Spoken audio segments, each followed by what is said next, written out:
বিদেশের সকল শক্তি এই বিষয়ে একমত যে Jamaat is a moderate Islamic organisation, democratic organisation. তারা নানাভাবে নানা ব্যক্তি তাদেরকে বিভ্রান্ত করার চেষ্টা করেছিল, কিন্তু তারা যখন বাস্তবতায় আসছে, জামাতের অ্যাক্টিভিটিসকে যখন তারা ফলো করেছে, জামাতের ডেমোক্রেটিক পার্টিসিপেশনকে যখন তারা বিবেচনা করেছে, তখন তারা কনভিন্সড হয়েছে সকলেই যে জামাত একটি মডারেট ডেমোক্রেটিক ইসলামী দল, এবং সেই জন্য সকলের সাথে আমাদের সম্পর্ক হচ্ছে, সকলের সাথে আমাদের সম্পর্ক বৃদ্ধি হচ্ছে।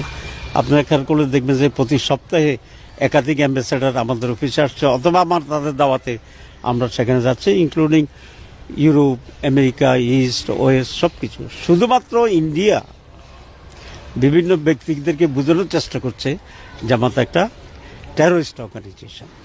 যদিও তাদের কথায় লোকেরা কনভিন্সড হচ্ছে, আমি মনে করি না যে তাহলে আমাদের সাথে আসলে।